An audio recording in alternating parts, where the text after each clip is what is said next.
Back here on HQ Spotlight, if you're just joining the program, yes, we are wearing ugly Christmas sweaters all day today. As we go into Week 14 in the NFL, we have a loaded slate on CBS, a classic AFC North showdown in the 1 o'clock slate with the Browns and the Steelers. But if we go all the way down to 4:05 Eastern, we have a massive game, massive implications in the division when it comes to the playoffs with the Seahawks and the Cardinals.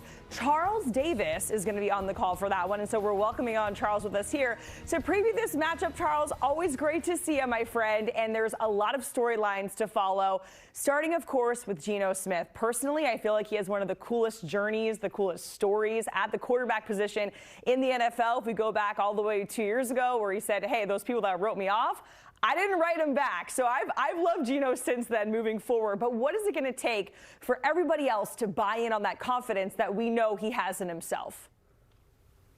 Jacqueline, I love what you're saying. And first of all, the sweaters are not ugly. What I've seen, you guys are looking great. And I wish I'd gotten the memo so I could have had mine on instead of just this normal sweater. But all that being said about Geno, what's it going to take? It's going to take him cutting down his turnovers right now because he's thrown 12 interceptions already this year. That's not really what Seattle needs because since the open week, you can tell they've changed their style of play a little bit. Their defense is playing so well that they're asking the offense to kind of play to the defense, really hitting the running game hard under offense coordinator Ryan Grubbs, taking care of the ball on offense.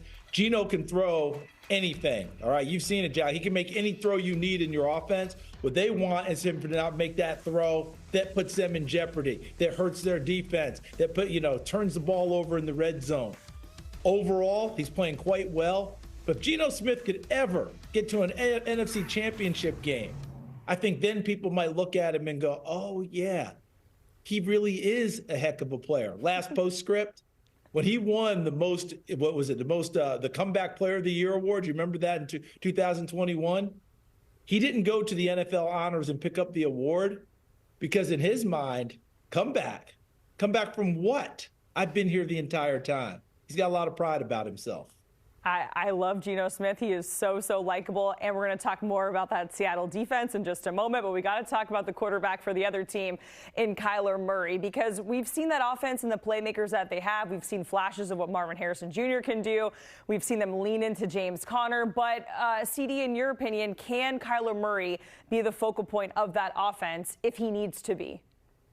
He certainly can. Absolutely he can because despite his stature, which we've talked about since the time he hit the scene in Allen, Texas, and was winning championships, he can play from the pocket as well as get outside the pocket. So every big play that he's ever had in his career has not come from him being outside the pocket for better sight lines. He can stay in the pocket and dice you up that way as well. And obviously you mentioned Marvin Harrison Jr. coming in as a first-round pick. Michael Wilson's playing well for him. But Trey McBride, the tight end, he has stepped out and is taking the spotlight in a big way and playing.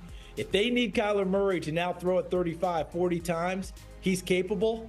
But I think in this ball game, I wouldn't be surprised to see him get back to a little bit more of his running ways, which we haven't seen as much from him this season, because I think he may need it against this tough Seattle defense. Let's talk about Arizona's defense, because if we look at the numbers dating back to Week 7 of this season, they're top 2 in several ranks, CD. How much do you accredit that to the coaching that is there in Arizona?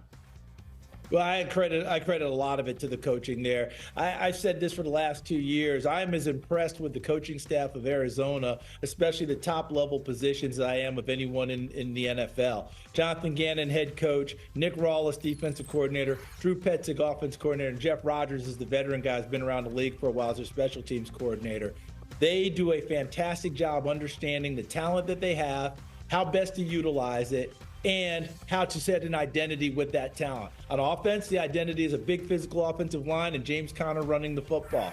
On defense, Nick Rawlis is going to throw a lot of different things at you and try and feature guys who are hot at the time, but most of all, Budda Baker, their safety, have him involved in everything. And Jeff Rodgers in the special teams, DJ Dallas has done a really nice job returning kickoffs, including the first ever dynamic kickoff return for a touchdown in NFL history in the season opener against Buffalo. Yeah, we had those new kickoff rules, and we were waiting to see what that was going to mean for those games this season. If we talk about Seattle's defense, we cannot not talk about Leonard Williams, because man, oh man, quite the revenge game against his former team. He had a heck of a pick six, a block kick, a whole lot of sacks. How remarkable is it what we're seeing from him right now, Charles?